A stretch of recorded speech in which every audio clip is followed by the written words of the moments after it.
Oh, welcome to Accountable Love, home of the LoveSnobs, where love is a group journey. My name's Aziz, I'm Jerry.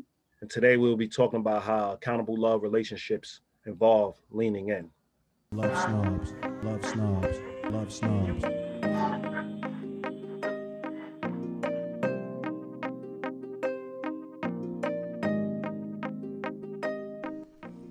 The love snobs have surfaced. You know, the people that actually use honesty to communicate. The genuine friends that refuse to let you feel sorry for yourself. Yes, those people. You know, the friends that collect your tears every time life makes your eyes rain. The love snobs, the people that don't allow you to settle. Support your dreams, but don't support you sleeping with just anybody. You know, the friends that are so judgmental they ask you to stay away from negative people and encourage you to surround yourself with positive people. Yes, that friend. The friends that love you even when you refuse to love yourself. You know, the love snobs. Now, we chose this topic because we see too many people forfeiting their good relationships or their great relationships because they have experienced a loss. And through those losses, the great relationships are there so we can actually lean in to our great relationships and use our great relationships to actually allow us to recover and remind us of what we have that's great in our lives. So we see what's worth living for or what's why we should live and move forward and move on, and the fact that we have great, support. So, some of the topics we're going to address 5 topics we're dealing with loss and how people, tend to distance themselves from those when they experience these various topics. We're going to have heartbreak. We're going to have death. We're going to talk about heartbreak. We're going to talk about death. We're going to talk about happiness. We're going to talk about commitment, and we're going to talk about love. Now, everything obviously is not a loss, but it's what people are fearful of and fearful of losing. So, what's going on, Jerry? I mean, we can start off by talking about heartbreak. And go Well, when we deal with heartbreak, the first thing that we want to do is retreat. We don't really want to be around people because we're still kind of trying to figure out in our minds what happened and what your next move is going to be, and just pretty much processing all that has happened emotionally.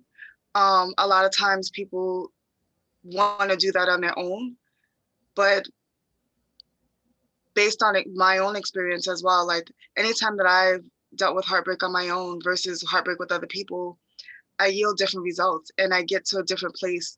I get to a much healthier place when I am with other people as opposed to when I'm trying to deal with heartbreak by myself.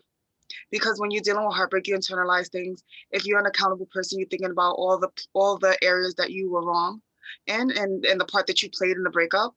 definitely. And sometimes you can be a little hard on yourself and take maybe more of the blame as you should, or sometimes you're not being as accountable as you should be. But when you're sitting in your room and you're in your head and you're not really talking to anyone, you're kind of creating this unhealthy cycle of negative thoughts that you would take a little longer to get out of because you're alone. So when it comes to heartbreak, that's one of the areas that you should lean in and talk to your friends, even though you may be at your most vulnerable moment. You're not feeling like yourself. You're ashamed, disappointed, and going through all those different emotions. In order for you to recover quicker and in a healthy way, the best thing to do is to lean into the people around you because they know you best, right? So they're gonna check you and let you know, yeah, you did this wrong, but you were right in these 5 areas, and or you were totally wrong, and it maybe even gives you something to even go back to your ex to talk about, not be to get back together, not to reconcile, but just to say, you Some know what, closure. this wasn't all your fault. Yeah, to find some closure or to, actually allow you to move forward from the relationship, whether you was right or wrong, or whether Yeah. you take your percentage of what you did wrong. And obviously that's what being in an accountable relationship is all about. It's about accepting the percentage of where you went wrong and holding other people accountable for where they went wrong. But I But mean, I would like to wait. I would go ahead. also like to add, like when we deal with heartbreak too. If you really want to move on in a healthy, accountable way, is not to have like a a bash fest with your friends about how he he ain't a ish and she's not this, or, I seen the writing on the wall. It's really just to uncover what really truly happened so that you can possibly find a relationship that is going to suit you the next time. Yeah, exactly. It's not about like I knew it and he was and to talk about all the bad things that he did to you, or talk about how good you were too good for him. The point is it didn't work out. So it's really to be around when you're leaning in. It's really important to lean into people that believe in accountability and want to hold you accountable as well. Definitely. Like we shouldn't build our character or our self-worth off of bashing other people or absolutely people. Even though it feels people good, don't even know is you was in the relationship. So this person something about you great or so nasty. You have to look at what parts you played in that relationship. Yeah, absolutely. But we're taught if when you look at it, we're taught as a society that our emotions are ours, you know what I mean, and they're ours, and we are entitled to our emotions, and we have the right to close up or to open up anytime we want. But really, we signed the contract to actually go through life with other people. So when one relationship falters, the other relationships are supposed to support us in that loss. They're supposed to support us, and obviously it may be rekindling that relationship or moving forward from that relationship. So if you're not at your best, you rely on the people that are at their best. You know what I mean? Or at a better place than you are. So you lean into the relationship. When you pull away, you're not at your best. And when you're like, I gotta go through this alone, and I need my time to go through this alone, your thoughts aren't the healthiest. So when you are alone, you're not really taking in the information, or you're not really digesting the relationship the way you possibly can if you're bouncing ideas off of the people who are in a healthier place than you are, and the people you rely on to actually go through life in. Part two is you should lean in, because heartbreak means that I don't want to fall to another relationship and have it pile on to that heartbreak by losing somebody else in my life.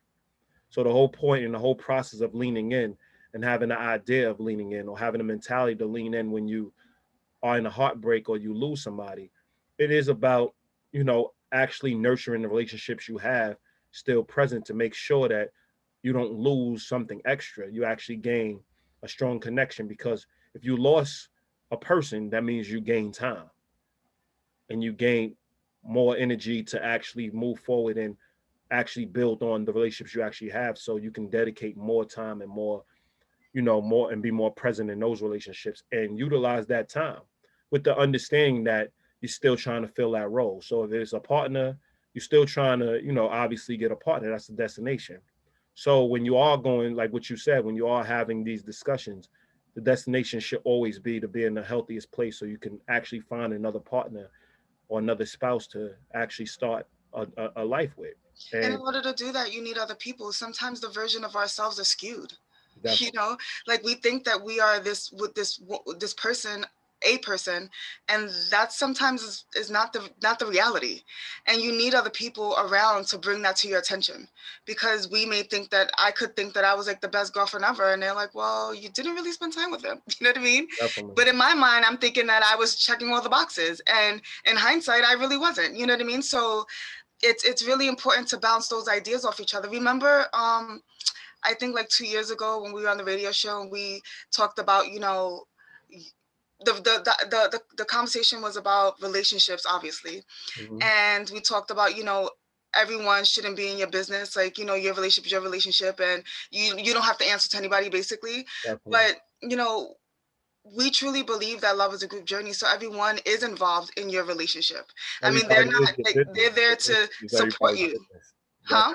I said your relationship is everybody's business. Yeah, they're there to support you. They're there to support the good, the bad, and everything in between. So it's if you are around people that are truly in your life to really support you, and you're building those relationships, then your relationship and your happiness matters to them. Definitely. Right? The health of your relationship matters to them. And to make an informed decision, they need all the information.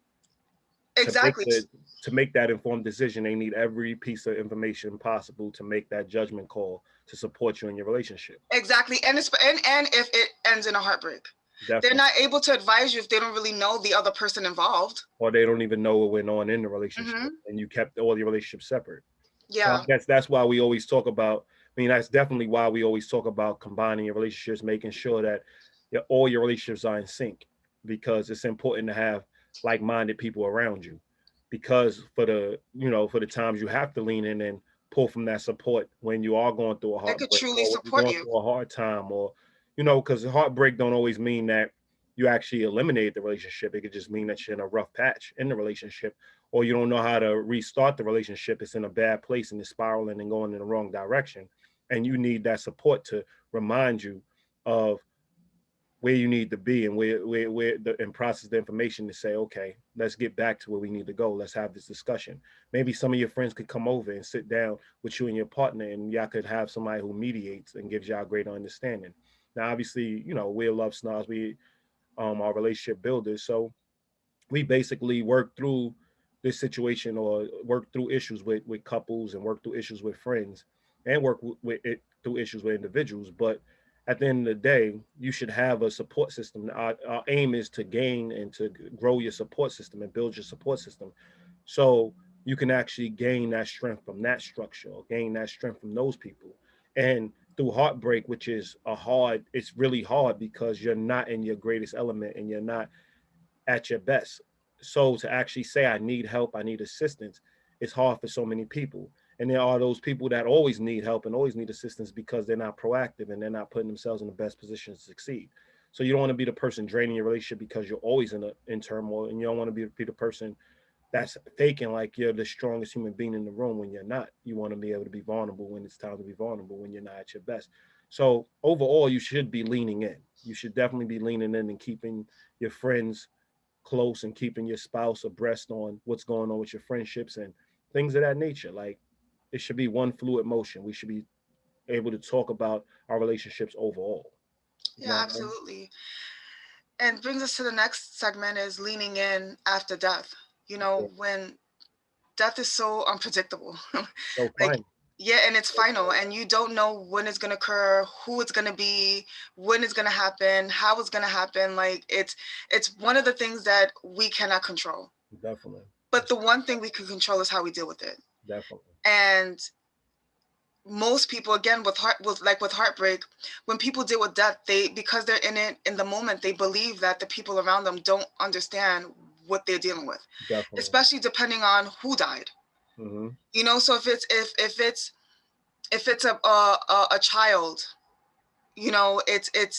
It's it sucks different the from a life out parent, of, or or huh? I said when it's a child, it's different from when your parent dies, or when Yeah, your friend is different from when your spouse dies, and everybody makes it a different understand, which it does have its differences, but at the end of the day, death is death is death. yeah, You know what I mean? So you have to mourn and you have to recover, and a part of the mourning process shouldn't be isolation. It should be leaning in. It should be bringing all those people that you call friends, or all the people that you say is your spouse, or the person you say is your spouse. Bring them in closer. You know what I mean? Allow them in to actually bounce ideas off of, so you can get back to where you need to go. Actually, use them as motivation and inspiration to say, I lost one person, I'm not losing another. well, You know what I it's mean? not I'm in not control wasting of time losing with that another, other well, person. losing another, you turn in the Meaning I'm not wasting time. I'm wasting not time. losing Yeah, another in the physical, meaning yeah, like I'm physical. Yeah, I pushing was them gonna say away that. where I can't recover it, or they're only holding on to our relationship because they're fearful of walking away because I just lost somebody.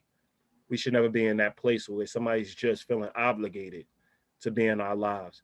If we lean in and we actually are honest about where we're at, and we're not being nasty, or we're not closing up, or we're not feeling entitled to every emotion we feel, and we understand like this person lost somebody with us, because every pain you feel, they feel. Mhm. If they're in your life, every emotion you feel, they're processing it as well, because love is a group journey. So everything that goes on with you goes on with them, because they're impacted by it one way or another. So when you start believing like you're the only one impacted by it, because maybe I was somebody closer to you than that person, doesn't mean that it's not the truth. You know what I mean? You was impacted 65%, but they impacted the other 35. And together y'all make 100%, meaning y'all working through this together. So y'all should actually work through it as a unit. You know what I You know mean? what? You know what too? Like, that is one of those things that is not talked about enough. Mm-hmm. Because it's one of those things that we cannot run from, right? It's going to happen at some point, right? But nobody ever really talks about, you know, they forge relationships based on, I don't want to have regrets if you die, right? So it's guilt, right? So guilt is driving a lot of people's relationships because they can't live with the fact that if something happens to them and they weren't on good terms, like they don't want to go on with life in that situation. But the reality is that, you know, we're living now and really embrace what we have going on alive and know that, put things in place so that when death does happen, and I'm not saying that you're not going to feel it and be emotional if my daughter died or my godson died, you know, before me, like that's going to rock me. But I do know that there's other people around as well that I need to always remember that I'm building a life with as well. So, and I can't bring the dead back, right?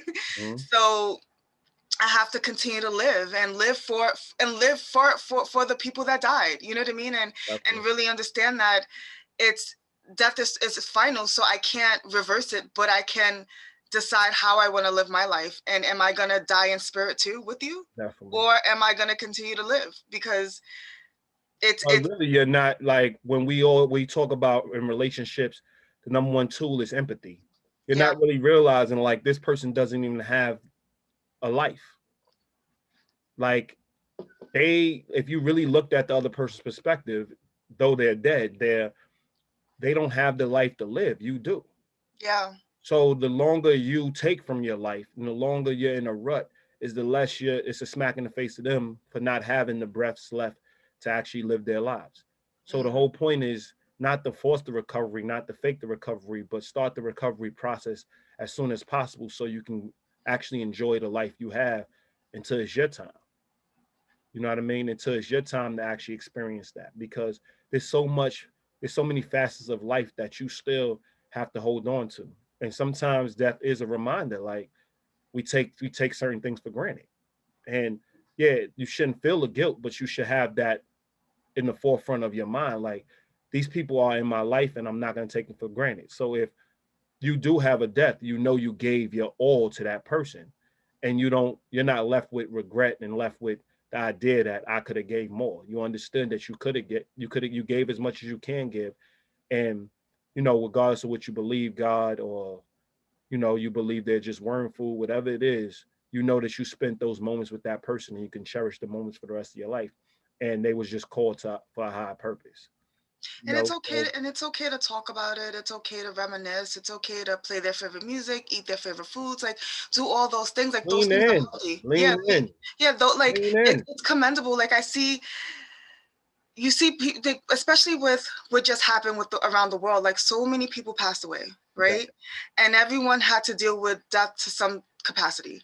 And I see some people who lost loved ones and they're celebrating them every day and they're still talking to them and they're still present in their lives, although they're not physically here.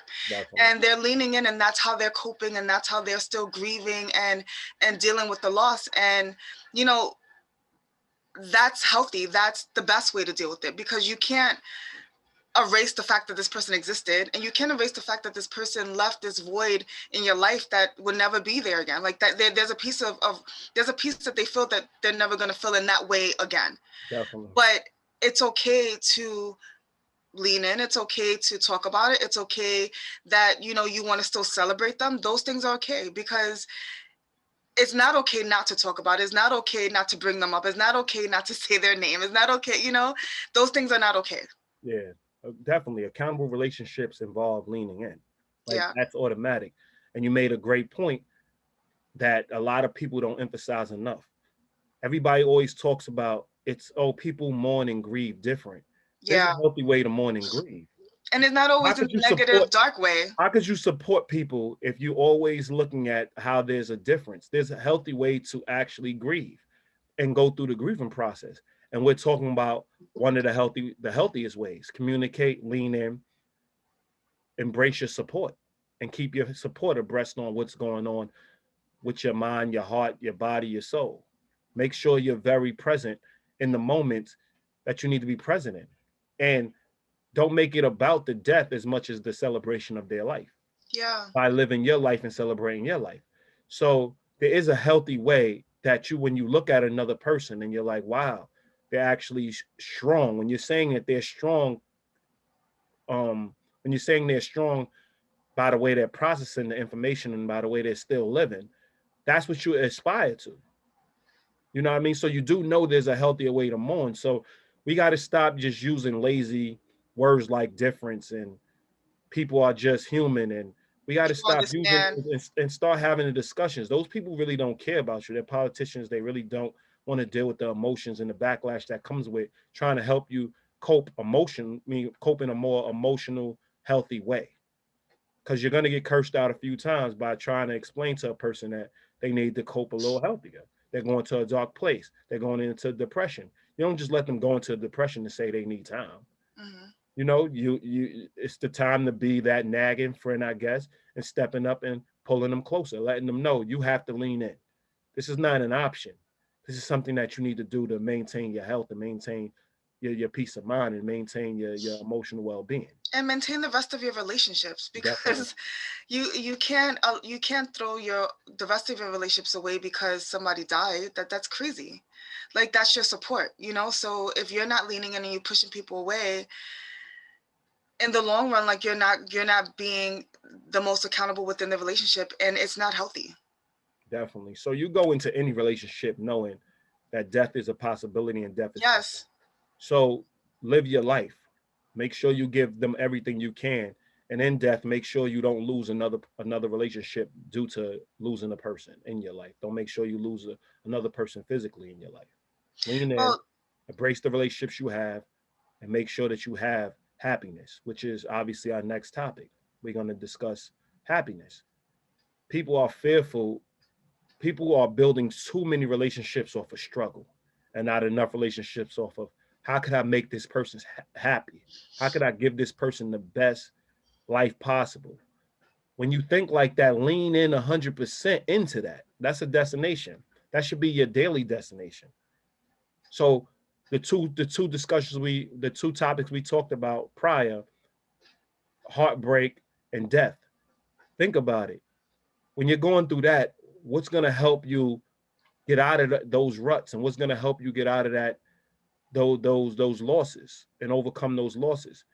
Finding what makes you happy again, embracing what makes you happy. So don't be fearful of being happy. Like, you don't want to post on Facebook because you don't want to look like your life is just too happy, or you don't want to tell a friend how happy you are because they're not in the greatest place. Lean in, tell them you're happy, explain to them why you're happy, explain them how they can be happy.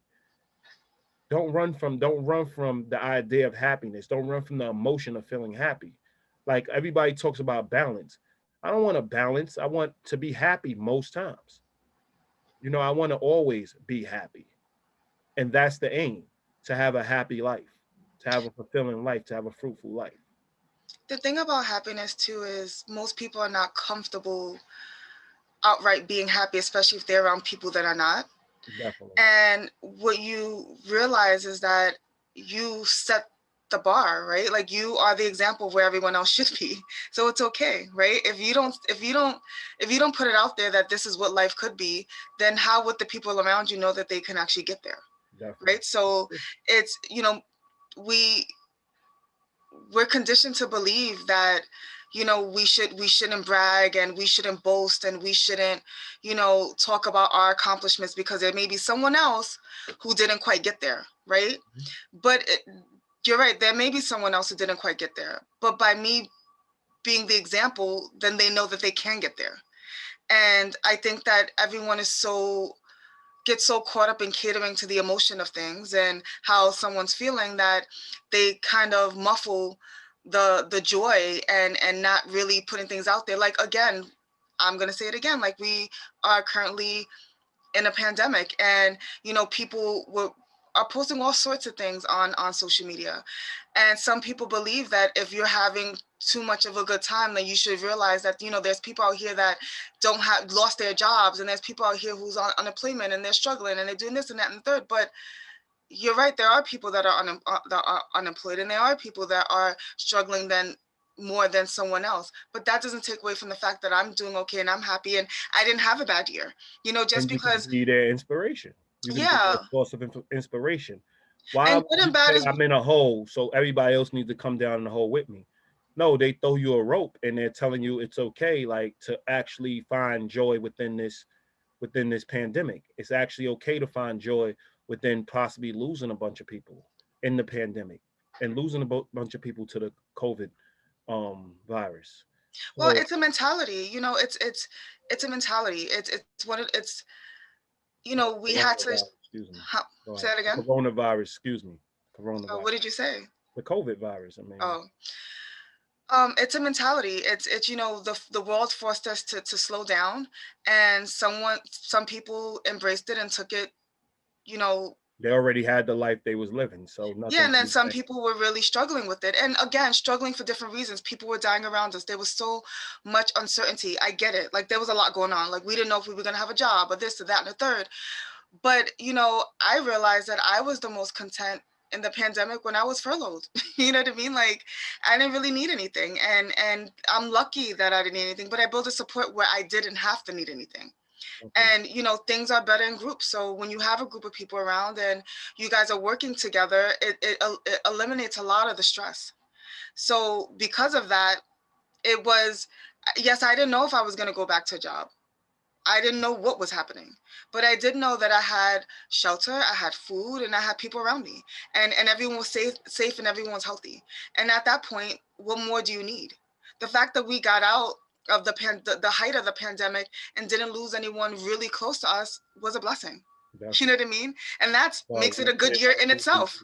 I did lose somebody close to me, but But you know what I mean? Like that wasn't in your day to day yeah, like in your like environment, in your immediate your life. circle. Mhm. Yeah. So it's that's a blessing within itself. The fact that we didn't get the virus, you know what I mean? And I'm not, and we're speaking on our experience and what we experienced, but the point is that there's always the silver lining in every situation, Definitely. and it's up to you to see it. So happiness as a mentality is something that you have to want, you have to own, you have to strive for. It's not something that's going to be given to you, and it's not something that you should hide either. If you are happy, then you should be able to express that. If you are striving for happiness, or even if you're in a place where you're in a rut and you're looking to be in a better place, lean in to get it. Definitely. Because happiness ultimately leads to joy. So obviously, Yeah.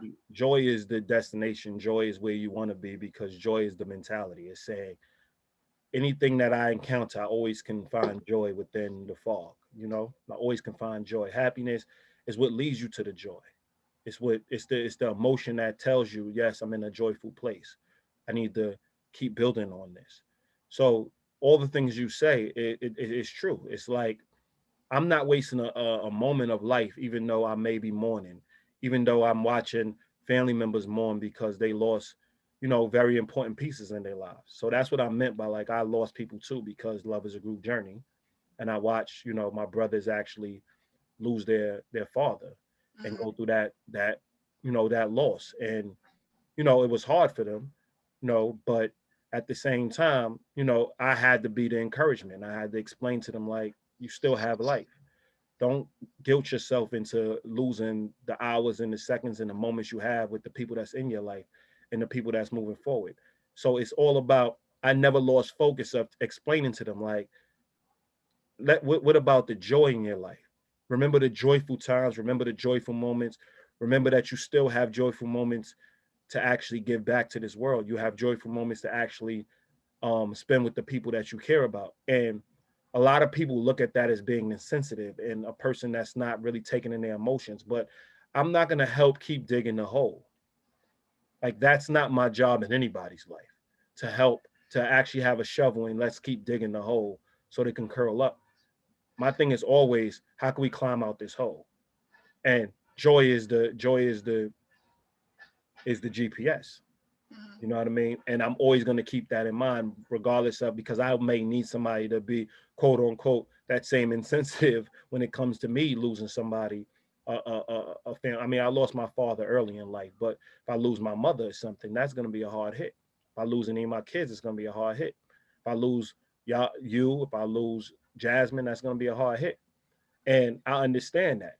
You know what I mean? If I lose my cousins, if I lose, those family members that I do hold dear, that's going to be a hard hit. And I'm going to need to be reminded that joy is why we live. It's the moment in life that you actually live and actually push forward. And who's going to do that for me? My support system. Who's going to allow me to see that? My support system. If I push them away, I pushed away, not only did I lose somebody, but I pushed away my support system. Not only did I fall into this miserable place where I'm hard to be around, but I lost my support system in the process. So I'm going to hold tighter. Like, you lose somebody or you have a heartbreak, like, grip tighter. Remember that happiness is your emotion of choice, and joy is your destination. The mentality you always want in your life that reminds you why life is here, no matter what is going on in life. You know what I mean? No matter what's thrown at you. Don't let anybody break your spirit, and your spirit should be ingrained in joy. Well, that's a good segue to the next subtopic is commitment, Definitely. and having people around that, or signing up for things that you truly believe in, and Yeah. really leaning into your responsibility. So you, it's so easy, when you're driven by emotion, right, to make excuses for why you can't be committed in certain situations. And commitment goes beyond the romantic relationships, right? Definitely. Just committed in every, like, commitment is a responsibility, anything that you signed up for, Definitely. right? And there's certain things, like, no matter what, a person's getting up and going to work, right? Because it gives them money, and they believe that they're committed, they have responsibility to go to work because they have bills to pay, so on and so forth. But when it comes to relationships, that's the area where it kind of takes a hit. You sign up for certain things, but you take people for granted, and you don't really give 100% because you think that they're always going to be there, but that's the taking people for granted. And you think that commitment is, I kind of showed up, but I'm not really present. You know what I mean? And leaning into commitment is making sure that you showed up for every area that you signed up for, and not just by showing up, but really being present, embracing it, leaning in, being accountable within those relationships, and making sure that you're doing your part. Definitely. The first sign that you're ready for a commitment and you're ready to lean into the commitment is understanding that the relationship is not about you. It's about us. Yeah. It's about us. It's about having faith that this person has my best interest at heart. It's about having faith that this person wants to enhance my life and my well-being. And at the same time, that's my motivation to enhance them. So once you start, like, isolating yourself by saying, okay, this is my feelings, my emotions. No, you share your emotions and you share your feelings because it's a sign that something may be wrong, but it's not actual until you actually validate it with actual concrete evidence that supports that emotion. And we don't have a clear understanding, but that's what it takes to be in a committed relationship, is honoring our agreements. It's understanding that communication is a vital part of that commitment. And it's understanding that letting a person into, leaning in and letting a person into our emotional well-being is a big part of that commitment. Understanding that our emotions shouldn't dictate and govern the relationships, the commitments and the principles should govern the relationships. So if those emotions don't coincide with the principles and the destination and the, and the agreements of the relationship, we have to understand, like, the emotion is not actual. So yeah, we have things that we still want to hold on to, that's ours, our independence, and don't lose a track of yourself. And no, but there's no relationships you should agree to that the agreements will make you lose who you are or allow you to lose who you are. The agreement should enhance who you are. Anybody you have in your life, providing that service and being, me agreeing to actually live a life and coexist with somebody else, should actually enhance who you are. It should enhance the understanding of, or the identity of who you are. That's the whole point of it, because both people involved are benefiting and are enhanced by the actual connection. So that's what commitment is, about. Yeah, the thing is, like, when we're connecting with people, a lot of times we connect on based on what the other person needs, right? Mhm. It's not really it's not really, the relationship doesn't really truly start on what each of us want. It's really, there's a need to be met and we're looking for that need, right? Mhm. And then because of that, it gets to this weird place because you're not going to need something forever per se, right? And it's not, you're committed to always helping that person, but is that really something that you can sustain? It really isn't, right? Can't sustain So it. I think, people out the gate, they kind of go super hard and want to be this a person's rock, but it's hard to maintain that. So because of that, the relationship becomes a job Definitely. and it becomes draining. Mhm. And then you second guess why you're even there, but it maybe not, and you may not even be able to articulate it, right? You just know that things are not really going well, it's not feeling good, but you're in it, right? And this person is relying on you to be this person because this is what you signed up for. Definitely. And when we are fostering relationships with people, it's really important to understand the role that we want to play and what we truly are signing up for. Because if you're signing up to be the person that is plugging all the holes, then no, that's your job. And are you okay having that job for the long haul? And if you're not okay with, and if you're not okay with doing that job long term, then that's probably something that you shouldn't commit to. Definitely. Like commitment, I'm glad you made that point. Commitment is long-term thinking. Yeah. It's not short-term. It's not short-term needs. It's long-term thinking. So long-term thinking is relationships are I want. I want these relationships in my life. And if they need me, I'm there to support them. But the relationship is really there and I committed to this relationship because this is what I wanted to do, not because I needed to do it. So that's what we need to first understand. Like being somebody's need is draining. Being somebody's want is not. Yeah. You know what I mean? So when a person wants to spend time with you and a person wants to be in your life and a person wants to go out with you and a person wants to watch TV with you and a person wants to go, it's a lot easier. Everything It changes the health of the relationship. everything is very comfortable because both people are making a conscious decision to be in each other's life because of our last topic, the joy that you bring to each other's lives. And not even in arguing and doing all the disagreeing, you still see the joy in what you bring to each other's lives. And obviously you're off track, so you're trying to get back on track to actually witness that joy again. But it's still a want. You have to want to argue. You got to want to be on the same page. You have to want to do these things. When you feel like it's a necessity, I have to do it, it becomes different. It's like when you have kids. Like a lot of people have kids because they find out they're pregnant. So yeah, do you have is there hardships a lot more? Of course. Because they weren't planning that. It was something that was thrusted upon them. So yeah, they start off with a hardship. And the kid feels that hardship because they may feel the parent wasn't equipped to actually take on that responsibility because they didn't really truly make the decision. They just made the decision to have sex, but they didn't make the decision to actually get pregnant and have a child. Well, to have the child, They the decision did to get pregnant. make the decision. What are you saying? They made the decision. They didn't make the decision to get pregnant, is what I'm saying. They did make the decision to get pregnant. They made the decision to have sex. They didn't consciously make the decision to get pregnant. I mean, it depends on if they decide to use a condom or not. Okay, again, they didn't think about it. So it's mindless. Okay. Decision making is not mindless. It's planning.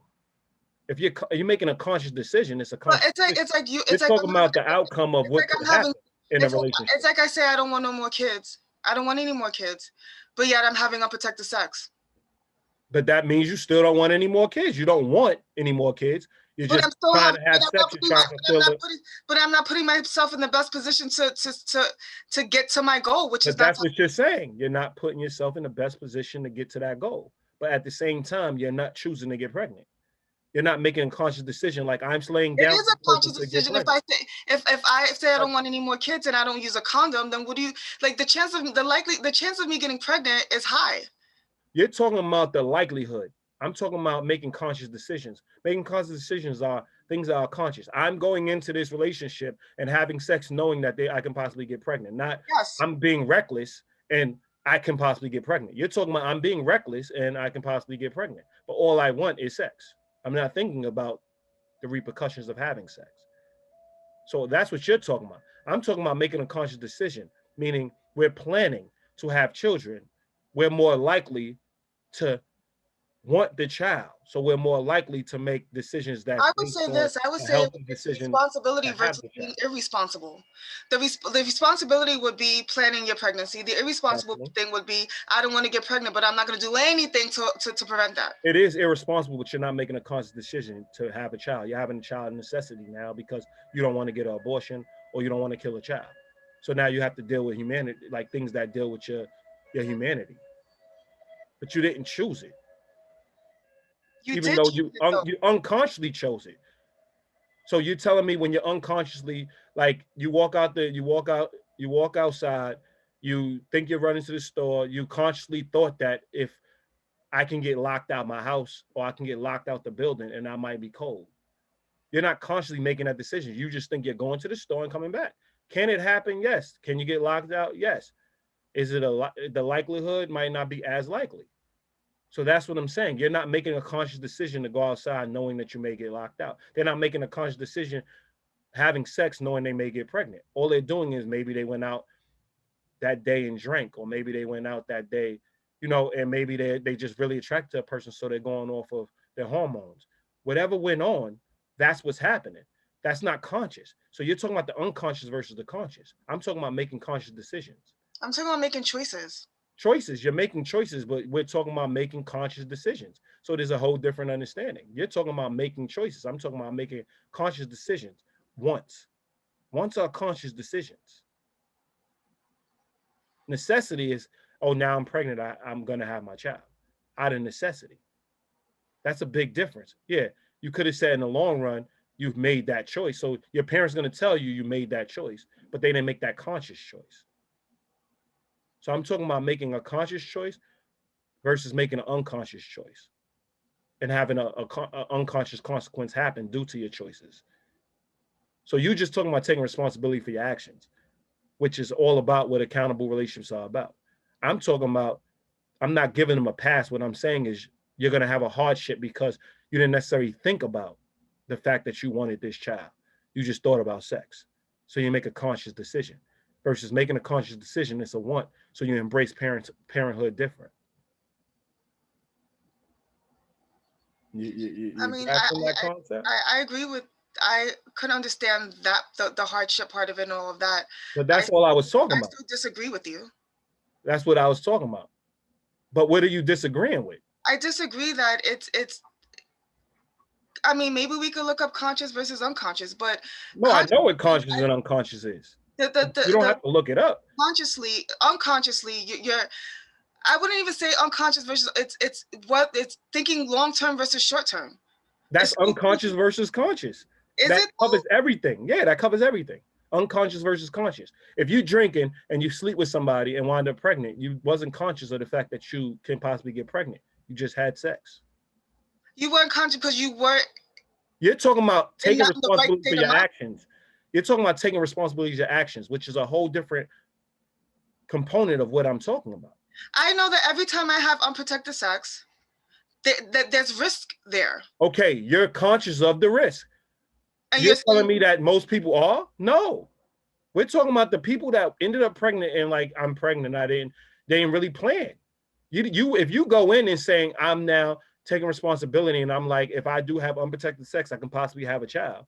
You're conscious of it. So you're making a conscious decision.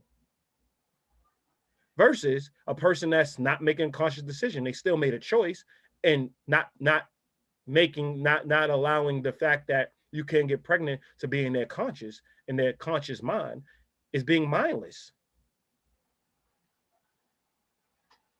So when talking about committed, like we're committed right now to having this discussion and trying to be on the same page. That's commitment, but we're making a conscious decision to have this discussion, even though we're on a podcast. Right? We're making a conscious decision. But at some point, you're like, okay, what are we talking about? Commitment. We're talking about being committed to the decisions you make. And absolutely. In commitment, you're being we're not talking about the consequences. You get pregnant by accident, right? Mm-hmm. And you decide that you don't want to have an abortion and you decide to have a baby. The commitment is to make sure that you are not making your child a burden because you made a decision to have. That is a commitment. But what I'm saying is that should be the commitment. But what I'm saying is it's harder to honor that commitment when you don't want children or you wasn't expecting to have a child. That's all I'm saying in percentages. We're never talking about absolutes. Is it a choice? Yes. Was it a conscious choice versus unconscious choice? Yes. You didn't look at the long-term ramifications of your decision, of your choice. They didn't even decide. The decision was made for them. That's what I'm trying to say. Even though unconsciously, having sex unprotected equals pregnancy. But having sex protected and something happens during sex is also... I mean, you run a risk anytime you have sex. You run the risk, is what I'm saying. But when you're now making the decision, that's what the one is. I want a child. I'm in a committed relationship, or I'm not in a committed relationship, but I'm making a conscious decision to have a child. You're more likely to have a stronger commitment to that child because you planned and you made a conscious decision to have the child. Versus, I agree with that. Out of nowhere, but that's all I've been saying. Out of nowhere, now I have a child, it becomes a necessity. You're put in a position where you're like, I'm having the child because I believe, and my faith is not to have an abortion, or I believe I should have the child because it's morally wrong not to have the child, but now it's out of necessity and not out of necessary want. So that's all I've been saying. You get what I'm saying now? I mean, I get it. No, I'm saying it's absolute though. How could you not say that that's absolute? Because all I'm talking about. You're talking about whether it's a choice or not. I'm talking about whether it's a commitment. Like, was you fully committed to having a child when you laid down to have sex? No. No, you weren't. Okay. That's all I'm saying. When you decide to have a child, was you fully committed to having a child when you laid down to have sex? That's the difference. The want versus the necessity. Because that's what we were talking about. Having your relationships, whether it's a child, whether it's a friendship, whether it's a partnership, maintaining a relationship out of a necessity versus a want. I want my children's happiness. I want my children to be the best they can be. I want to be the best parent I could be. So I'm more inclined to be the best parent. I'm more inclined to provide my child the best opportunities. I'm more inclined because I want it. I'm motivated by the want. Versus now it's a necessity. I'm motivated by the necessity. It causes extra anxiety, causes extra stress, and it's not fun. It takes the joy out of actually being in a commitment. It does, but actually can segue to love. But overall, it's still a choice. So whether it was planned or not planned, and yes, there are stresses when you plan things versus there are stresses when you don't plan things versus when you do plan things. But one is out of necessity. But being committed is a choice. Definitely, being committed is a definite choice. But what I'm saying is, if you're not committed and you make a choice that leads to something that you have a hard time committing to, it now becomes a commitment out of necessity. Yeah, is what I'm saying. Versus a commitment out of want. Mm. And your commitment should always be ingrained in want, because that's what allows you to be motivated in your joy and your happiness. So use the condom if you don't want to have kids. Yeah, I mean, obviously, don't have sex if you don't want to have kids. Well, yeah, I mean, like you said, there's a risk for anything. Regardless, yeah. So even when you use the condom, you decided to use a condom, you decide to have sex, and now you have a child, you still made a choice. Yeah. So it still goes along the lines of what you're saying, but you're still giving out advice based on what you're saying. Like, it's a choice. It is a choice. And you still can run the risk of having a child that you are having a child out of necessity. Well, that's why it's important. I mean, I know this is not have sex with anybody you're not wanting to have a child with. Exactly. Period. That's what it all boils down to. That's what it boils down to. But the point is, that's not what's actual. So what we're saying is, you're more inclined to be a better parent if you're actually thinking in that mode, long term. If everything that deals with commitment, you're thinking long term, that's what the point is. So that brings us to love. Love obviously represents everything we spoke about. When you're going through heartbreak, lean into love. When you're going through death, lean into love. When you want happiness and joy, that's love. Show it, lean into love. When you want to honor a commitment, you have an agreement, lean into love. Like, that's the important thing. Love is maturing into togetherness. It's having an understanding that there's something greater than me. I'm just the first part of what love is. I can't have love by myself and I can't have love without other people. So therefore I can have self-awareness and grow an understanding of what I need to actually acquire a loving relationship, loving connections, because love is a group journey. Love is something that we have together. So if you're not leaning into the process of love and you take love for granted, or you think love is still doing individual things at all times, or you think love is about you, that's where we all go wrong. That's when we stop leaning in and we start walking out and closing up and telling people that we don't have to do certain things that we signed on for. And we're losing our identity. Love creates a different identity. It allows you to be the best of who you can possibly be. And that's through having meaningful, supportive, accountable relationships. Well, you don't truly know who you are unless you are around other people anyway. Definitely. I would Like, agree 100%. I can say that I'm the best driver ever, but if I never drove a car, like I could have aced the exam and did whatever, like, but if I don't drive a car, then how could I really know if I'm really the best driver? Like you have to, there's other components to it. And so in order for you to know who you are truly, you have to be around other people, and other people that believe in accountable relationships, other people that believe in honest and healthy relationships, people that believe that you're not you're not supposed to do this alone.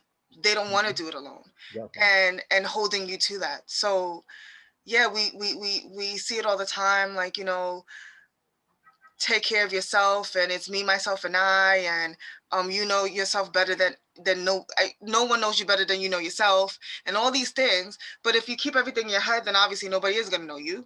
And if you're not connecting with people, then obviously nobody is going to know you, right? So we're talking about the healthy people that are willing to put themselves out there, connect with people, not just live in their heads, um, vulnerable enough to say what's on their mind, when they are going through heartbreak, death, happiness, or struggling within their commitments, or even embracing their commitments. They have other people around them to bounce those ideas off each other. And Definitely. They run from the black support. and white. They run from the black and white. Like we're unafraid to define love. We're unafraid to define what we see love to be and what we believe the best version of love is, accountable love. We're unafraid to, because we're saying if the whole world experience accountable love, they're not signing on for any relationships they feel obviously is a necessity. They're signing on for relationships they feel like they can flourish in.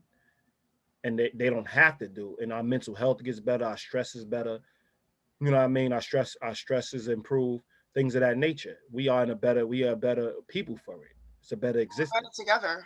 So yeah, love is a group journey, and togetherness fuels that love. But if you're now surrounding yourself by the wrong people, yeah, you lose faith in love.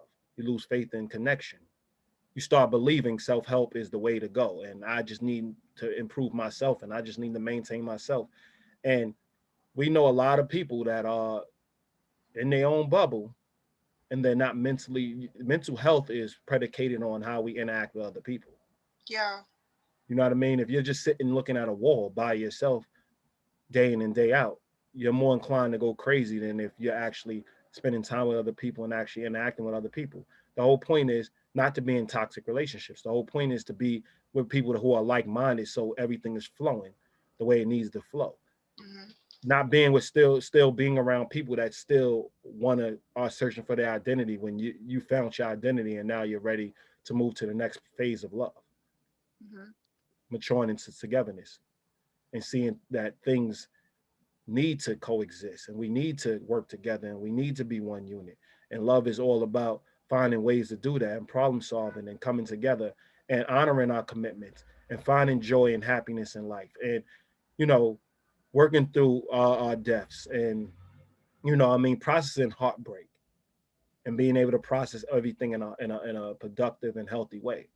And that's where you pull from the idea and the faith of love, because joy is a destination, love is a mentality. I mean, not a love is a faith. Excuse me. Love is a faith. It's something you wake up and you are. You either are or you're not. So when you have love, you live the faith. You are the faith. You dream the faith. You believe in the faith. you make the faith a reality. And you're not really dealing with anybody who's not making the faith a reality. And when you see hate, you could identify quickly because you know what love is. Mhm. So yeah, you're right. Who's more inclined to be me, me, me, me, me? Teenagers. So we gotta be real with what's going on. Teenagers are the most inclined to be about themselves. So now we have 40-year-olds running around wanting to lack responsibility. We have 30-year-olds running around wanting to lack responsibility. And they're like, well, it's about me. When did that happen? Or we have the retired 65-year-old, like, I've never really experienced life with just me. And it's like, then what was you doing with your life? Why Mhm. was everything a chore? Why was raising kids a chore? Why wasn't it a joy? Why was, spending time with your friends through this whole process not a joy? Why do you need so much you time? And now I'm able to spread my wings. Does your life change and does it adjust? And do your kids get older? And does your relationship with your kids change? And does relationships with your friends? I mean, I don't think that should change too often. And your spouse, I don't think that should change too often. But things happen that does change the relationships. But why don't you have a life at 65 that you want to maintain? Because like we said before, like when we're making these connections, it's off of a need and not a want. So Definitely. you're working at a job that you really don't want to be at. You probably had kids with a woman that or a man that you really didn't want to be with all those years, but you stayed because of the kids. You know what I mean? And you did things in life you made long-term decisions, Plans out of plans with necessity. people and that you probably didn't want to spend all that time with, but you stuck it through because for different reasons, right? Out of So necessity. yeah, so I think that if people, are really honest about what they truly want and going for what they want and knowing that when you know what you want, it shrinks the pool of people that you could pick from, right? And Definitely. being okay in that space until you get what you truly want. Instead, people get what they need in the moment and they make these long-term decisions and then they're unhappy. So when they turn 65, right?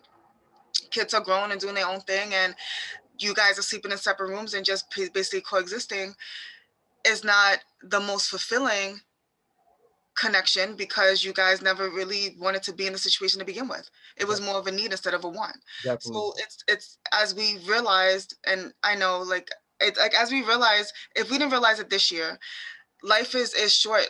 Things are unpredictable. We don't know what's going to happen. So pick the people that you truly want to be around and really foster those connections and stop taking people for granted because we don't know. And if there's a job that you want, go for it. If there's a person that you want to date or you want to be with, explore that, and have those conversations and be honest with yourself because time waits for no one. No one is guaranteed anything. And in order for you to have the support that you need, you have to be in the best position to receive that. Definitely. If And you live that's in the faith of love, you attract love. yeah, exactly. You know what I'm saying? If you live in the faith of love, you definitely attract love. Like, I always thought, if you invite a group of friends to the pool and it's just you and your group of friends in the pool, you have a lot more fun than just sharing it with a bunch of people you don't know, right? Yeah. So you really trying to find that pool of people that you can actually enjoy life with. You can actually swim with. You can actually coexist with. You can actually maintain the life with. And you understand that it's going to be a small group of people. Though you'll have associates, you'll have coworkers, you'll have different people you interact with or different people you network with. But you have your core group of people that you can say I love because you live through love. Doesn't mean that you don't show other people what love is. Doesn't mean that you don't show other people how they can actually achieve love and how they can actually coexist with you if they become friends or they become a part of your day-to-day circle. You can show them what love is. But love is a faith. Love is a faith that you have to have within your heart to actually connect with other people's hearts. And when you lose track of that, you disconnect and you pull yourself in. And like what you said, now you're focusing on improving self Mhm. at 35 and at 40 and at 50 and at 65, where you should have mastered life where you're going through a routine. Like we always say, joy and happiness is doing the same thing over and over again and understanding this is what you want to do. Mhm.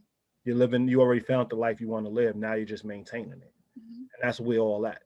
You know what I mean? Buying a house that you can maintain, having a car that you really enjoy that you can have for years. Like you're always trying to find that stability. And that's what we want to understand. Love is a stability. It's a constant. It's something you can rely on. So once you have that, you have the right people, you have the life you want, you can rely on it. So when you are 65 and you're retiring, you're just living the same life you've been living with less responsibilities. Yeah, I was gonna say less stress, less responsibility. Yeah, less income responsibilities and more time to actually give to the people you love. That's the only change in life. But everything else, you're just embracing everybody a lot more. So when it comes to being in loving relationships, when it comes to being in accountable relationships involve leaning in. So when you actually have a heartbreak, don't be afraid to lean in, expose yourself, and let everybody that's close to you in on what you're thinking. Have as many group discussions, have as many discussions as possible to actually allow you to persevere through that heartbreak and get back to being the best you can be.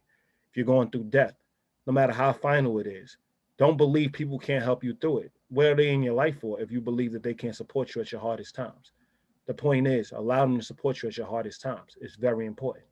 When you think of death, you think of the next phase of somebody's life, the next phase of somebody's spirit, however you look at it. It's the next phase of your life. It's you living for more than one person now. And as long as you have life, you have to respect life. And when it comes to happiness, and obviously it's synonymous with joy for us at this point, we look at joy and we're like, this is a destination, it's a mindset. It allows us to say, this makes us feel good. This is something that we want to maintain. So it allows us to now have the feeling of happiness and work towards joy on a regular basis, which leads us to commitment. We're not going to commit to anybody. We're not going to lean into anybody that doesn't bring us joy. And getting that joy, as we said before, is what? Having relationships and having commitments that you want, not need, not out of necessity, having commitments out of want. So that's an important understanding. And obviously we're going to have a video about having commitments out of wants versus having commitments out of necessities, but we'll elaborate on that going forward. And love is a group journey. It's just that simple. It's maturing into togetherness. It's a group journey. It's being ready to not just focus on me, but build to us. And that's what love is. It's a faith, a dedication, a devotion, a trust, an honesty. So, this has been another Accountable Love podcast. We want everybody that's in accountable relationships to lean in, because accountable relationships involve leaning in. Absolutely. So my name's Aziz. I'm Jerry. And this is another Accountable Love. Peace. Joy.